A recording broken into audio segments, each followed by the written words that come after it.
How's it going, everybody? We're back with Katawa Shoujo.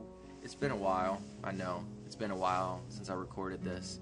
I was having trouble recording this with Fraps, so yeah, you know, Fraps was just not being friendly to this game, so I had to download, I had to get Camtasia instead, so that's what I'm using right now. Hopefully this works.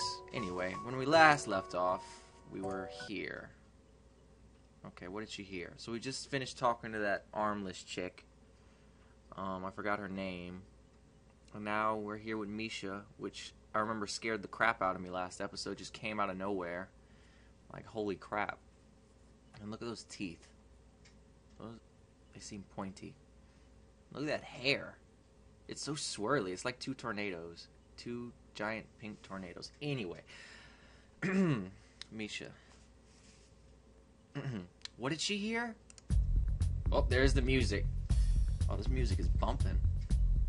I jump at the sudden appearance of Misha, who I had not heard approaching despite the completely empty hallway. Somehow she had gotten to jumping distance of me without making a sound. Creepy.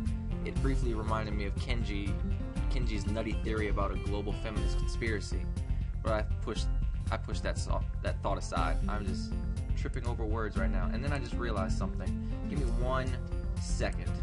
Give me 1 second. Let's lower this a little bit. This music seems really loud, and it's just really loud in my ear. I don't know if it's loud for you guys, but it's loud for me. And if anything, I could just mix the audio later. Okay. Whoa. Shizune, standing slightly behind Misha, looks aloof, as she couldn't have heard the remark that drew Misha's attention, but Misha is visibly excited. No, wait. More importantly, who is in there? There's no club meetings today. She tries to curiously peek past me, even though the door prevents her from seeing anyway. What are you doing here? You took so long that we had to come check what's wrong. That's no good, Hachan. She wags her finger at me, scoldingly. I found plywood, but everything else is still missing because you are tardy. Sorry. I got the things here. I was just going to bring them, just now. I think you're up to something mischievous, Hachan. Who is in there with you? I wonder. Misha signed something quickly to Shizune, pointing at her own ear a couple times. Shizune immediately pushes her way past me and opens the door into the classroom I just left. I can only imagine the shock she is experiencing. With Shizune's diligence and attitude, the insolence of daring to deface school property by sleeping on top of it must be too much to bear. And indeed, she stares at Rin, frozen in place apart from the slight but noticeable trembling of her shoulders, from suppressed rage, I'm sure. Instead of blowing up, Shizune just takes a few deep breaths, adjusts her glasses, and slams the door shut, turning to sign furiously at Misha. Whoa! Okay, she's pissed. Maybe she did blow up, but I can't understand it. She shoots a very loaded stare at me too, as if it was somehow my fault that Rin is sleeping on one of the tables. I hope she's not getting any funny ideas about the reason of my tardiness. Hello. Rin's voice comes from the other side of the door, and it takes a few eye blinks to realize she might have trouble opening it. I'm sorry. I open the door to find Rin directly behind, looking at us with a half-interested, half-sleepy face. Hello.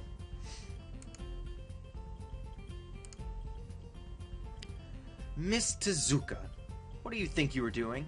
You absolutely are not permitted to use school property for such a disgraceful activity.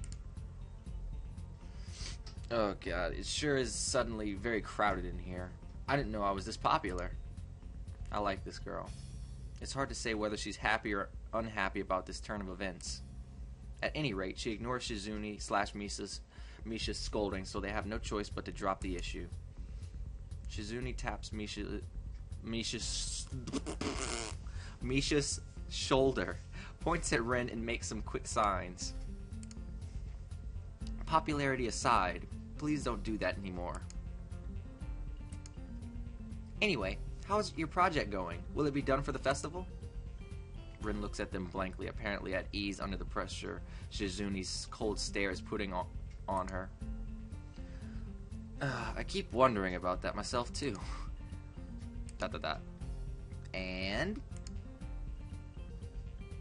We'll think about it harder. As Misha signs her reply to Shizune, her face turns into an unsatisfied frown. Miss Tezuka, please try to take this seriously. It'll be a disaster if the wall looks like someone threw up their lunch onto it.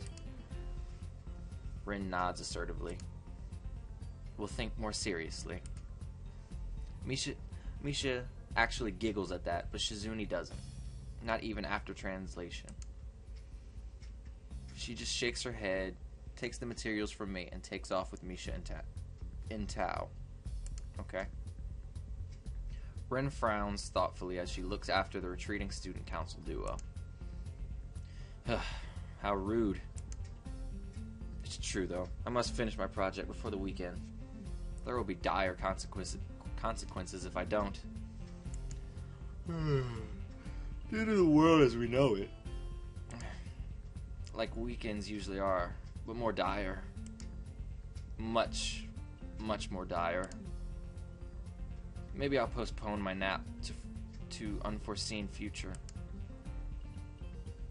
I'm about to ask what project she has and what are these apocalyptic consequences, but she walks back into the art classroom. Since you have nothing to do, would you give me a hand? This paint can doesn't fit into my bag, but I need it. She kicks lightly out a huge can of paint that's lying on the floor next to the table she was sitting and sleeping on. It lets out a dull clang. Dunk. Being the gentleman I am, I naturally pick it up. Wow, okay. Heavy. Yeah, sure. Where do you need to take it? Away. Okay. And with that, she takes off to the hallway. Me and the paint can following, since there's little choice for either of us. The hallway is quiet and empty now, with Shizune and Misha gone. So we too leave towards the stairwell at the other end. Every 10 or 15 or 20 steps, I have to change the can from one hand to another because the thin handle cuts into my palm. At least it keeps my arms from tiring too fast. Ren strolls on beside me with an uneven pace that I have trouble matching. Or maybe I am walking weird because of the extra weight. That might be it. It seems one of us is constantly walking too slow or too fast, and I can't figure out which. 2 flights of stairs below, trouble appears in the form of the head nurse and his fox-like grin. Oh no. Oh god. Ah, Mr. Nakai. What a happy coincidence. Tezuka too, of course. Oh no, this guy's a freaking pedophile, I know it. Look, there's the porn music again.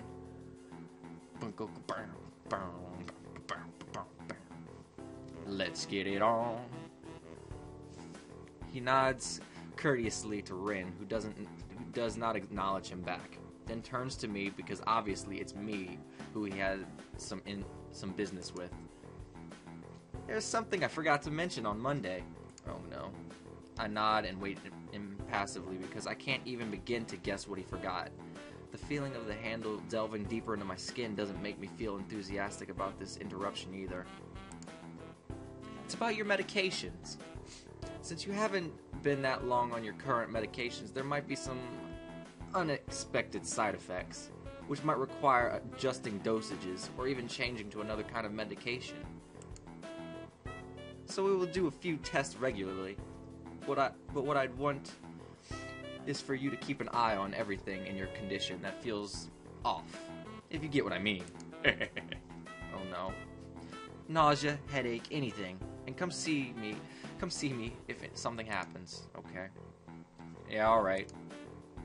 So how are you? Everything fine?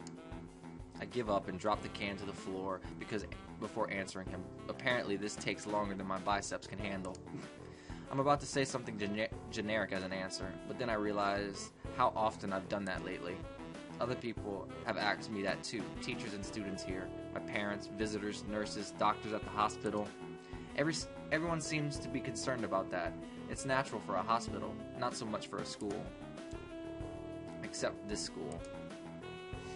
This is a small school, and both the student base and the faculty seem to be very tightly knit. At least that's the feeling I'm getting. And this is not the kind of school that gets transfer students too often. The thought sends shivers up my spine, but I give a generic answer anyway. ... That's great. Also, one other thing. My sources tell me that you've been at neither the school track nor even the pool, so I'd like to know if you have taken up exercising as I asked. Of course I haven't, but his way of inquiring gives me the feeling that I should have been running my ass off on the track since the very first day. You have people spying on me? Not as such. I just happen to know a few people, but that's not the issue here, so don't try to slip out of it. Well, I actually was just doing some improvised weightlifting as an exercise. I pick up and lift the can up and down a few times like some sad imitation of a bodybuilder, even though it's weighing down on my arms painfully. The stupid grin disappears from his face for a second, then comes back like it was never gone. Tezuka, would you give us a second? Oh no. Oh no. Uh-oh. The music just stopped. It's about to get serious. It's serious time. Alright, guys. Serious time. I gotta give him a serious voice, even though he doesn't look like he'd have one. The nurse grabs me by the shoulder without waiting for Rin's permission, which he didn't need in the first place, and drags me aside. When I told you to exercise, I wasn't joking. I understand that you are still on your first week and all, but please, don't ignore the importance of this. The reason I'm coming down this hard on you is that habits are not easy to form. The more you slip and postpone, the harder it will be. It's the same with everything, like dieting.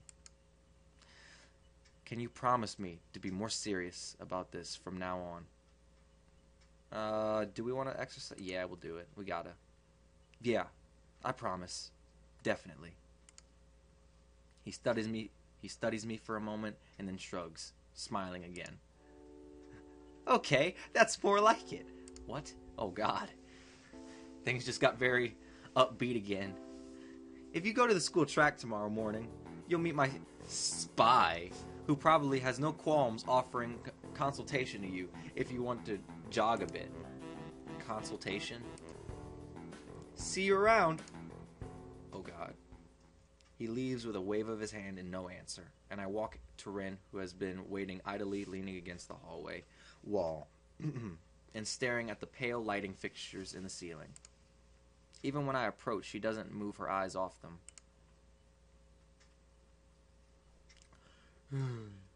Are you getting medications for your heart thingy? Were you listening? It comes out more accusatory than I intended, accidentally lashing out on her. But even so, I don't really want to start talking about it. I just met her. I don't know her. It's not her business. The nurse seems to be happily ignorant about confidentiality, too, talking about that kind of thing in public. But it's not Rin's fault, is it? I look up at her, suddenly feeling a bit guilty, but Rin is just staring past my shoulder, quizzically, her head tilted like a bird's. I don't know why this is so hard for me. It feels like there's some inexplicable lock that prevents me from being more upfront about this. Yeah, they're for my heart. Will they make you better? No, not really. They just make me a little less worse. Rin keeps looking at me for a while longer, and she neither says anything further nor displays any kind of emotion I could discern. I'm thankful that she doesn't. I think I'm still not quite used to all of this. At the hospital, it was easy, but I still haven't sorted my feelings about having to live a normal life, with this disability. Ooh, pretty music. We leave the main building and Rin leads us onwards towards the dorm. We stop at the small patch of greenery in front of the dorm building. The dorm is built on a slightly elevated ground, with a wall and a few trees that everyone has to circle around every time they come or go.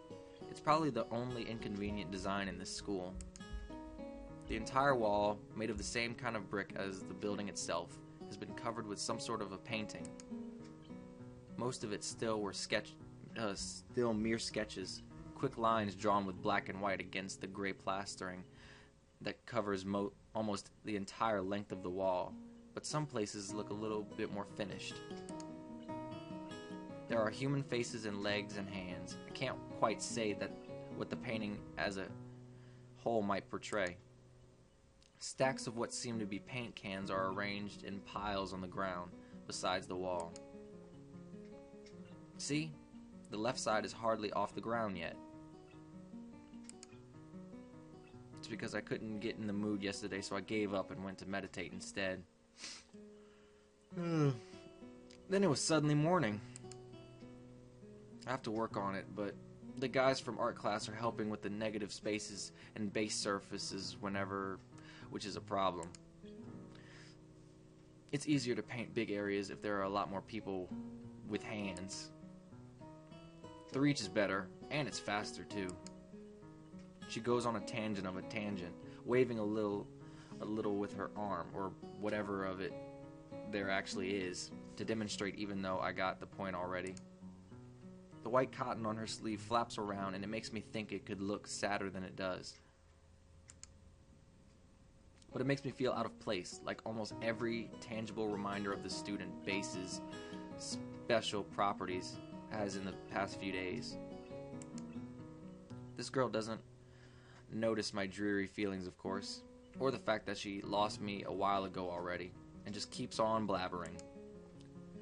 So that's why I'm trying to figure out if there is something I need to figure out, and then figure that out before it's too late and all hope is lost.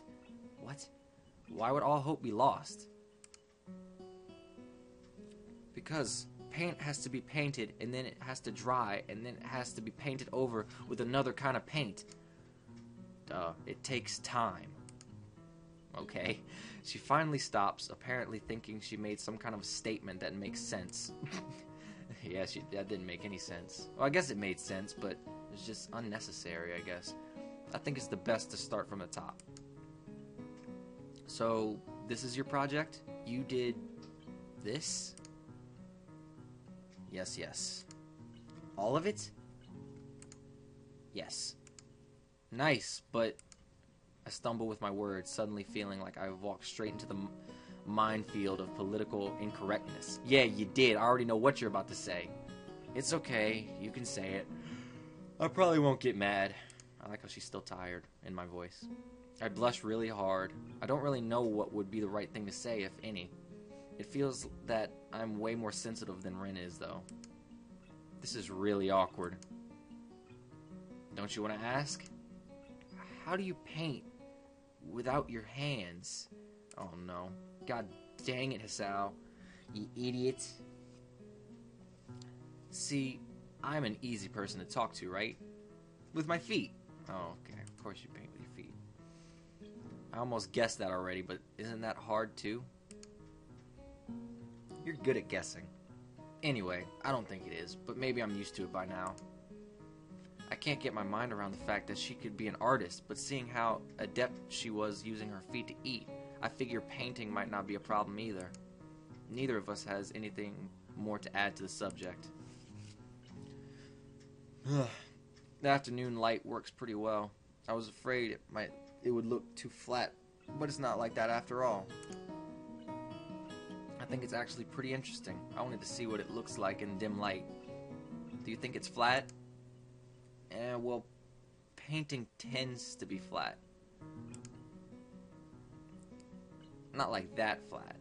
You know, flat. Like some people are. No substance, no meat. Where there should be some. I know a few girls that... Okay, I get it. But I couldn't really tell. I'm not that good with art. I can't name many artists or artistic terms. so I don't really have anything to say. Rin shrugs her shoulders at that, saying, "Suit yourself," without saying it, and looks up at the sky as if trying to look for something up there. I didn't think I'd get any actual work done, but if you give me a hand with the paints, I could do a little before it's too dark. I wanted to get a halogen lamp like the ones they have at the sports track, but there aren't any. Rin is quick to recruit my help, as was Shizune. It really makes me feel that the festival is such a big project that every pair of hands is needed. Why not? I'm not really sure if I can be of any help, though. It's just mixing some paints. You can do that, probably. Do you have motor control problems, like, those people who have some?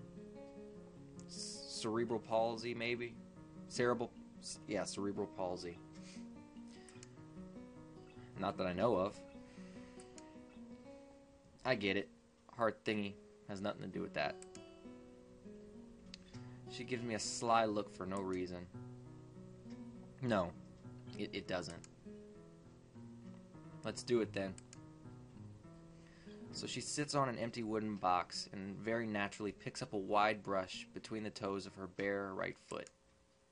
I open a few of the cans and pour some of the contents into shallow bowls for mixing. The thick paints flow lazily from the can to the bowl, like syrup. I mix them, creating funny, hypnotic, swirling-looking swirl patterns that melt quickly into each other to form a new monotone hue. Rin sets to work, every now and then asking me for a hand with something or the other. ... Finding different brushes is easy, though, but mixing the paints to be the exact tone this girl is apparently seeing in her head is a frustrating ordeal. She wants precision down to the last milliliter before she is satisfied, but her instructions are obscure at best. Add half a splash of green. I crouch down to pick up the can of bright green. The other green. This green. I carefully pour some of the other green paint into the mixing bowl. No, that's almost a whole splash. More white. Is green a good color to add? No idea. You're the artist here. A hint of smile appears in the corners of her mouth. Do you lack an opinion? No, it's just that I have no idea. It's okay, because I got an idea. Add more white. With this exclamation, I pour a minuscule amount of white into the bowl and mix it. It looks slightly whiter. That's not good. It has to be like the color when you wake up and you know that you saw the meaning of life in your dream but can't remember it. Maybe it's yellow. Despite the impossibility of mixing a color like the change of seasons or any other nonsense that's being imposed on me, I find myself enjoying it more than I thought I would. Seeing a painting being born on this plastered wall feels like magic. I spend the moments I have between mixing paints crouching down on the paving and just looking at her work. It feels slightly intrusive at first, like breaking some imaginary intimacy, but Rin doesn't seem to mind the least bit. Maybe it's just in my head. Her entire presence emits a completely different air as she patiently works the details, adding layers of paint on top of other layers of paint, steadily moving her foot across the wall to add new shapes. When I manage to produce a passable mixture of paint, the rare smile on her face is oddly rewarding. Apart from the few words when discussing paint mixes, neither of us say a word for the longest time. And even those short discussions soon evolve into a shorthand. Both of us developing and using weird impromptu code words for various paints and hues, as if there was some need to conserve words and breathe in sound. And darkness falls upon us. We stay there late into the evening until it becomes too dark to paint properly.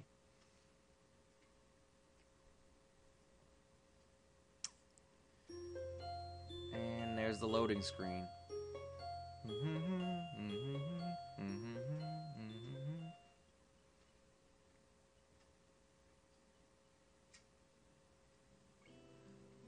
Alright guys, well that's all the time I have for today with this recording session of Katawa Shoujo. So, I hope you guys enjoyed. I don't know. I don't really know what to say. Wow, doing that Rin voice made me tired for some reason. Alright, well, I'll probably do more Katawa Shoujo sometime this week. I'm not sure when. Most likely Friday or Saturday. So, you know, be ready for that. I know I'll be doing Minecraft Survival, more Minecraft Survival tomorrow, and some Terraria Wednesday. So be prepared for that. It'll be exciting. Anyway, this is Crowd Killer saying goodbye to you all. Take care, guys.